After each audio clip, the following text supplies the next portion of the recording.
Chers élèves, bonjour. Je vous souhaite bonne journée.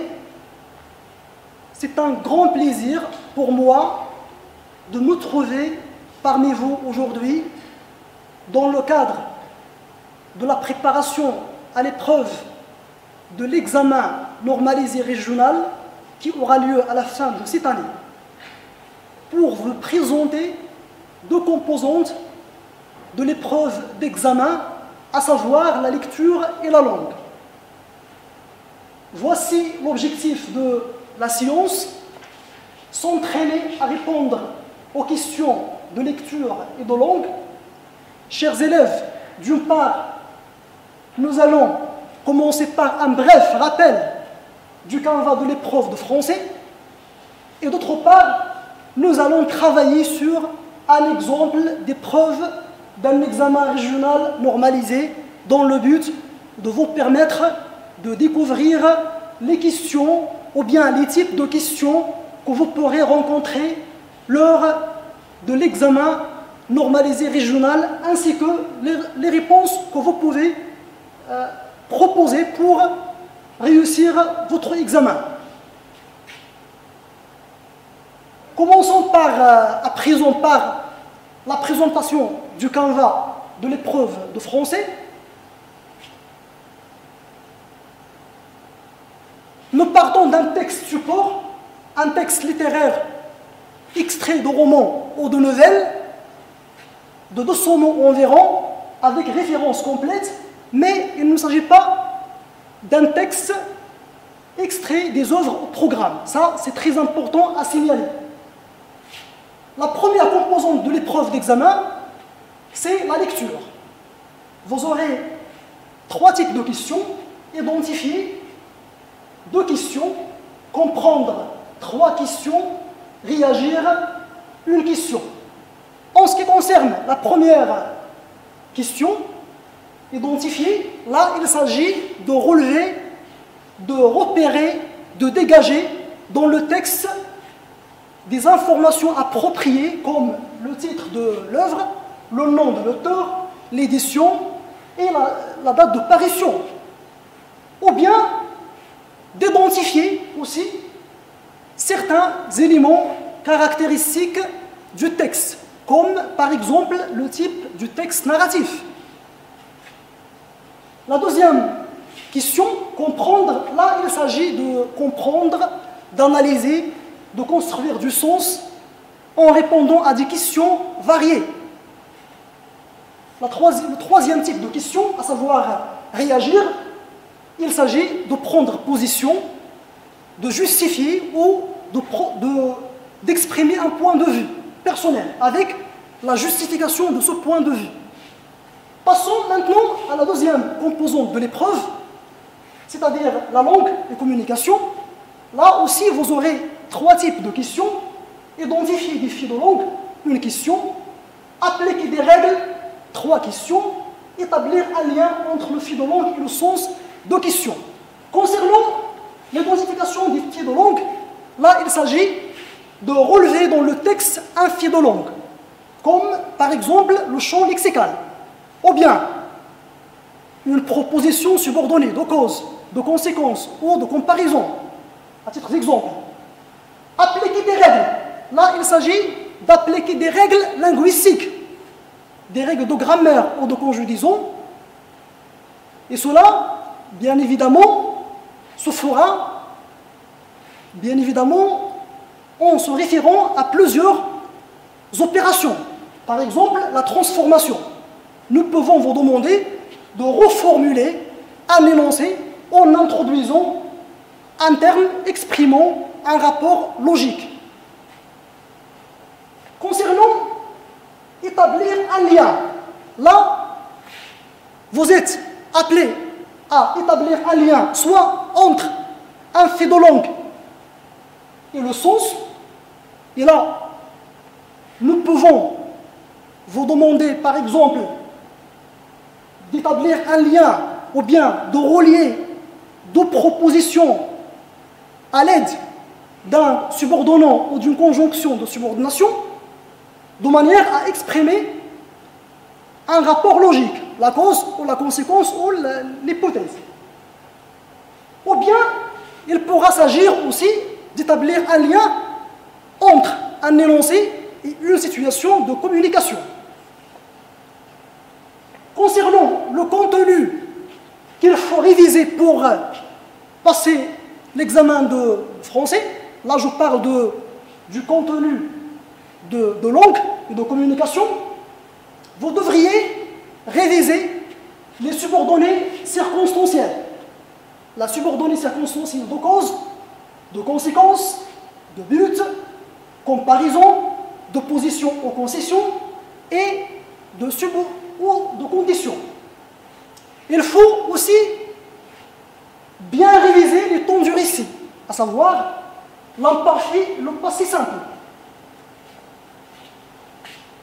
Vous devriez également prendre en considération de réviser le lexique thématique en rapport avec le texte. Là, il s'agit du champ lexical.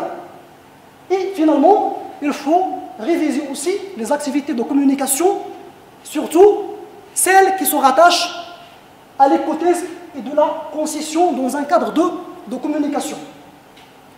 Très bien. Maintenant, nous sommes arrivés à l'exemple d'examen normalisé régional. Là, il s'agit de celui de l'Académie régionale de Draa Tafilat, session de juin 2019. Je voudrais d'abord vous présenter le texte. Donc, je vais vous le lire. Papa avait acheté une maison. Il nous la décrivait comme une baraque en ruine dans un quartier misérable. Vous comprenez, expliqua-t-il, nous n'avons pas beaucoup d'argent. Cela coûte cher d'élever une nombreuse famille comme la nôtre. La nourriture, les vêtements, les études, les frais médicaux et pharmaceutiques. Enfin, nous essayerons de l'arranger. Une semaine plus tard, il nous emmena en voiture pour la visiter. Quand nous passions devant une masure, il disait, en nous la montrant du doigt, « Vous voyez, c'est une maison comme celle-là, mais il y a encore plus de carreaux cassés. » À l'entrée de la ville, il nous fit passer par les quartiers les plus affreux, puis s'arrêta brusquement devant une construction abandonnée. « Voilà, dit-il, nous y sommes. Tout le monde descend. »« C'est une plaisanterie, n'est-ce pas ?» interrogea ma mère. « Pourquoi? Il ne te plaît pas? C'est un véritable taudis que tu as acheté. »« Mais non, dit mon père, avec une couche de peinture et quelques planches, pour boucher les trous, la maison sera parfaite. »« Ah, mais attendez une seconde, je me suis trompé d'adresse. Il me semblait bien que cette maison était trop belle pour nous. » Nous reprîmes la route et mon père, cette fois, nous arrêta devant une grande villa moderne. C'était la nôtre. D'après Franck et Ernestine Gilbert, 13 à la deuxième, 1948. Comme vous voyez, chers élèves, vous avez des mots qui sont expliqués au-dessous du texte. Vous avez le mot taudis et le mot masure, qui veulent dire une habitation misérable, une maison misérable. Vous avez également le mot plaisanterie, qui veut dire des propos ou des actes destinés à amuser, à faire rire. Très bien. Maintenant, nous allons essayer de répondre aux questions de l'épreuve. Commençons par la première composante, à savoir la lecture. La première question complète le tableau suivant. La première question, chers élèves, c'est une question d'identification. Il s'agit de relever dans le texte le titre de l'œuvre et le nom des auteurs. Donc, nous allons revenir au texte pour relever ces deux informations. Donc, chers élèves, où nous pouvons trouver ces deux informations? Très bien. Donc nous pouvons les trouver juste après le texte, dans les références. D'après Franck et Ernestine Gilbert, 13 à la deuxième, 1948. Comme vous voyez, chers élèves, vous avez plusieurs informations. Vous avez le nom des auteurs, vous avez le titre de l'œuvre et la date de parution. Vous allez seulement relever les informations dont vous aurez besoin. Donc, on va voir les réponses. Donc, les réponses proposées. Le titre de l'œuvre s'appelle 13 à la deuxième. Les auteurs qui ont écrit ce texte, ce sont Franck et Ernestine Gilbert. Passons à la deuxième question. Il s'agit aussi d'une question d'identification. On va lire la question. Le type de texte est plutôt A. Narratif, B. Argumentatif, C. Explicatif. Coche la bonne réponse. Là, il s'agit d'identifier le type de texte. Donc, le type de texte est plutôt, oui, très bien. Donc, c'est un texte, oui, narratif. Donc, on va cocher quelle réponse? Bien, nous allons cocher la réponse A. Très bien. Donc, quels sont les indices sur lesquels vous vous êtes basé pour reconnaître le type de texte?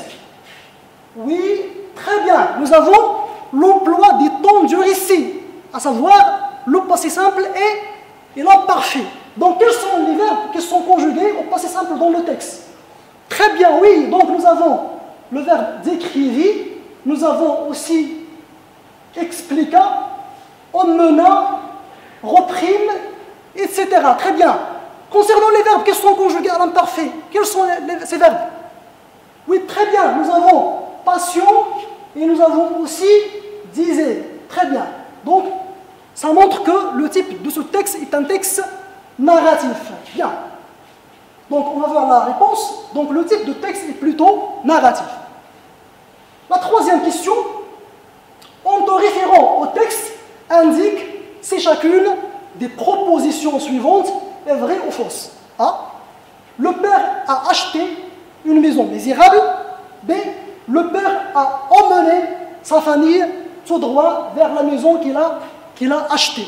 Donc, cette question, chers élèves, la troisième question, il s'agit d'une question de compréhension. Vous devez vous référer au texte pour préciser si les deux propositions A et B sont vraies ou fausses. On va revenir au texte pour vérifier cela. Donc, la première proposition, le père a acheté une maison misérable. Donc, cette proposition A est-elle vraie ou fausse? C'est ce qu'on va voir. Oui, donc, est-ce qu'elle est vraie ou fausse? Oui, très bien. Donc, la proposition A est fausse. Donc, qu'est-ce qui montre cela dans le texte? Qu'est-ce qui montre cela dans le texte? Oui, bien. Nous avons une partie de texte qui montre cela. Très bien. Nous reprîmes la route et mon père, cette fois, nous arrêta devant une grande villa moderne. C'était la nôtre. Donc, cette partie du texte montre que le père n'a pas acheté une maison misérable à sa famille, mais il lui a acheté une grande villa et non pas une maison misérable. Bien. La proposition B. Le père a emmené sa famille tout droit vers la maison qu'il a achevée. Revenons au texte. Est-ce que le père a emmené sa famille tout droit vers la maison qu'il a achetée? Allez-y. Oui. Très bien. Donc le père n'a pas emmené sa famille vers la maison qu'il a achetée. Qu'est-ce qui montre cela dans le texte? Relevez dans le texte un indice qui montre cela. Très bien. Donc, nous avons, à l'entrée de la ville, il nous fait passer par les quartiers les plus affreux, puis s'arrêta brusquement devant une construction abandonnée. Cette partie du texte montre clairement que le père n'a pas emmené sa famille tout droit vers la maison qu'il a achetée, mais il s'arrêta devant une construction, c'est-à-dire une maison très bien abandonnée. Bien. Donc, on va voir les réponses proposées. Donc, la proposition A est une proposition fausse. Hein? La proposition B est aussi une proposition fausse. Bien. Passons à la quatrième question. La quatrième question, c'est une question de compréhension. C'est un véritable taudis que tu as acheté. Dans cette phrase, est-ce que la maman est satisfaite? La maman est déçue? Recopiez la bonne réponse. Donc, vous allez répondre à cette question, bien sûr, en disant si la mère est satisfaite ou elle est déçue. Donc, à partir de votre lecture du texte, la mère est-elle satisfaite ou déçue? Oui, très bien. La mère, elle est comment? Elle est déçue. Qu'est-ce qu'on montre cela? Très bien, nous avons le mot taudis qui veut dire une maison misérable. Donc, la mère a utilisé le terme taudis, donc ce qui veut dire que la maison n'a pas contenté la maman. La maman aspire ou bien cherche une maison, une grande villa ou bien une maison, une très belle maison. Bien. Donc, on va voir la réponse. Donc, la maman est déçue. Bien. La question numéro 5, c'est aussi une question de compréhension. Est-ce que le père s'est trompé vraiment d'adresse? Pourquoi? Donc, vous allez vous référer au texte pour préciser, pour répondre à cette question. Donc, le père, est-ce qu'elle s'est trompée vraiment d'adresse ou non? Donc, allez-y, référez-vous au texte. Oui. Bien. Donc, le père ne s'est pas vraiment trompé. Qu'est-ce qui montre cela dans le texte? Bien. Donc, nous avons dans le texte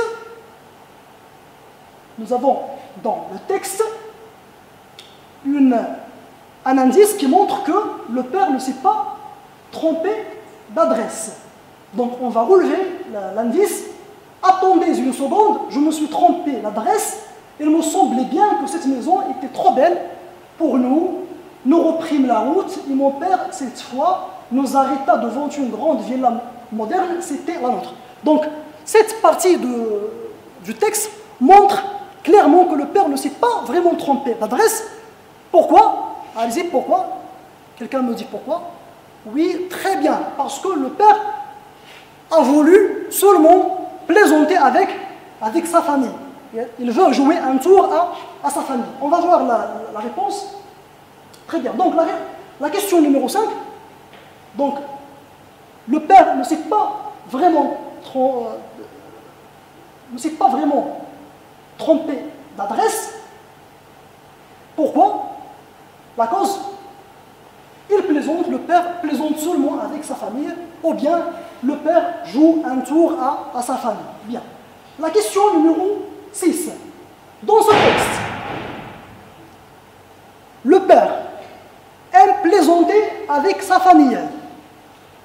Apprécies-tu son comportement? Justifie ta réponse. La 6e question, c'est une question, comme vous voyez, c'est une question de réaction. Il s'agit d'exprimer son point de vue en le justifiant. Donc, vous allez dire si vous appréciez le comportement du père ou bien si vous dépréciez le comportement du père en justifiant le point de vue. Donc, qu'est-ce qu'on peut dire? Oui, très bien, nous avons les réponses qu'on peut proposer. Oui, quelles sont les réponses qu'on peut proposer à cette question? Donc, qu'est-ce qu'on peut dire? Oui, on peut dire, très bien, oui, on peut dire, oui, je trouve que c'est un bon comportement, car cette plaisanterie a été faite dans le but, dans l'intention d'amuser. Ou bien, on peut déprécier le comportement du père en disant, non, j'ai l'impression que c'est un comportement inacceptable, car le père doit toujours faire preuve de sérieux. Donc, toute réponse est correcte tant qu'elle est justifiée. Bien. Donc, passons maintenant à la deuxième composante, à savoir la deuxième composante de l'épreuve d'examen, à savoir la langue de communication. Donc, nous allons commencer par la première question. Relève dans le texte deux mots appartenant au champ lexical de l'habitation. Cette première question est une question d'identification. Il s'agit de relever dans le texte le champ lexical. Mais d'abord, c'est quoi un champ lexical? Oui, c'est quoi un champ lexical? Très bien, le champ lexical, c'est un ensemble de mots, adverbes, noms, verbes, etc., qui se rapportent à une même idée, à un même thème ou bien une même notion. Donc, on va relever dans le texte les mots qui se rapportent ou bien qui renvoient à ce champ lexical, le champ lexical de l'habitation, c'est-à-dire le champ lexical de la maison. Oui, dans le texte, oui, très bien, nous avons dans le texte plusieurs mots qui se rapportent à ce champ lexical. Oui, on va relever ces mots, très bien. Donc, on peut relever, à titre d'exemple, le mot baraque, le mot ruine, quartier, masure, construction, taudis, maison, villa, etc. Donc, il suffit de relever seulement deux termes. Il suffit, pas besoin de relever plusieurs termes, il suffit de relever seulement deux termes. La deuxième question, de la deuxième composante langue, il nous emmena en voiture pour la visiter. C'est une question, c'est pas une question d'identification, il s'agit d'une question de quoi? C'est une question d'application. Très bien. Donc, l'expression utilisée, établie, c'est-à-dire pour, elle est soulignée oui, comme vous le voyez. Donc, l'expression utilisée établit un rapport de cause à cause, B, concession ou bien de but. Oui. Donc, quel rapport établit cette expression? Très bien. Donc, l'expression pour, la préposition pour, établit un rapport de quoi? Oui, un rapport de but. Donc, on va cocher, chers élèves, quelle réponse? Oui, on va cocher, oui, la réponse, très bien, la réponse C, c'est-à-dire le but. Bien. La troisième question, relie les propositions suivantes de manière à exprimer la cause. Vous avez deux propositions. Le père a acheté une grande villa moderne, il a beaucoup d'argent. Vous avez deux propositions, vous devriez relier les deux propositions de manière à exprimer la cause. Donc qu'est-ce qu'il faut chercher? Oui, très bien, vous devez chercher une conjonction de subordination qui exprime la cause, ou bien une conjonction de coordination concave qui exprime la cause. Donc allez-y, donc quelle conjonction on va utiliser pour relier les deux propositions? Oui, on va utiliser par exemple parce que, on peut dire, le père a acheté une grande villa moderne parce qu'il a beaucoup d'argent. Ou bien on peut dire, comme le père a beaucoup d'argent, il a acheté une grande villa moderne. Passons à la quatrième question. Au cas où ce quartier, vous avez entre parenthèses un verbe que vous devez conjuguer et à la fois mettre à la forme négative. Donc, ne pas plaire, c'est le verbe plaire. Aux enfants, j'achèterai un appartement au centre-ville. Accorde convenablement le verbe entre parenthèses. Là, vous devez accorder convenablement. C'est-à-dire, il faut chercher le mode et le ton qu'on utilise après l'expression au cas où. Donc, quelle expression on va utiliser? Très bien, on va utiliser le conditionnel. Donc, qu'est-ce qu'on va dire? Oui, qu'est-ce qu'on va dire? Bien, on va dire au cas où ce quartier ne plairait pas. On met le verbe entre les éléments de la négation. On va dire au cas où ce quartier ne plairait pas aux enfants. Donc, comme ça, on a bien accordé le verbe entre parenthèses. Donc, B, cet énoncé sert à. L'énoncé, que vous voyez, à quoi sert cet énoncé? Est-ce qu'il sert à faire une concession, à mettre une hypothèse, ou bien à exprimer le but? Oui, donc quelle réponse on va cocher? Oui, très bien, on va cocher, oui, très bien, on va cocher la deuxième réponse. Cet énoncé exprime ou bien sert à émettre une hypothèse, parce qu'il s'agit le subordonnant au cas où on l'utilise dans une subordonnée conditionnelle hypothétique, de l'hypothèse. Très bien. Donc on va voir les réponses. Donc, A, au cas où ce quartier ne plairait pas aux enfants, j'achèterai un appartement au centre-ville. B, cet énoncé sert à exprimer ou bien à émettre une hypothèse. Bien. La cinquième question, Les enfants sont silencieux lorsqu'ils découvrent pour la première fois le quartier où se trouve leur villa. Le père émet une hypothèse pour expliquer le silence des enfants. Que dira-t-il? Donc, il s'agit d'une question, bien sûr, c'est une question qui se rapporte à l'hypothèse. Et là, je vous renvoie aux activités de communication. Il faut savoir quels sont les moyens qu'on peut utiliser pour émettre une hypothèse. Donc, qu'est-ce qu'il doit dire, le père? Donc, les enfants sont silencieux lorsqu'ils découvrent pour la première fois le quartier où se trouve leur villa. Donc, que va dire le père? Très bien. Quels sont les moyens qu'on peut utiliser pour exprimer l'hypothèse? Oui, on peut utiliser très bien le conditionnel présent ou bien le conditionnel passé. Donc, qu'est-ce qu'on va dire? Oui, on peut dire ils auraient aimé, par exemple, vivre dans un quartier populaire. Ou bien, on peut dire aussi, peut-être, les enfants n'aimeraient pas le quartier où se trouve leur villa, etc. Donc, vous pouvez, bien sûr, utiliser plusieurs autres moyens qui expriment l'hypothèse. Donc, on va voir la réponse. Oui, donc, ils auraient aimé vivre dans un quartier populaire. Bien évidemment, vous pouvez formuler une autre réponse, ou bien un autre énoncé à cette situation de communication. La dernière question de la composante langue, à savoir la 6e question, il s'agit d'une question qui se rapporte au cours de la communication. Il s'agit de formuler une hypothèse, formuler une concession, pardon, en justifiant ou bien en réfutant. Formuler une concession en réfutant, c'est-à-dire concéder et réfuter. Donc, cette villa vous plaît-elle? Demanda le père à sa famille. Pour répondre au père, la maman formule une concession en attirant son attention sur la saleté du mur. Que dira-t-elle? Donc, qu'on va dire la mère, la maman, face à ce qu'a dit le père. Le père dit, cette villa vous plaît-elle? Elle pose la question à la famille. Donc, qu'est-ce qu'il va dire la maman pour exprimer ou bien formuler une concession? Donc, quels sont les moyens qu'il peut utiliser pour exprimer la concession?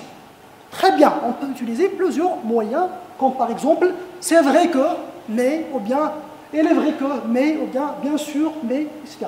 Donc, qu'est-ce qu'on va dire? Mais, reste à savoir qu'il faut faire la concession, mais aussi, il faut attirer l'attention du père sur la saleté du mur. Il faut introduire ça dans la phrase. Donc, qu'est-ce qu'elle va dire la maman?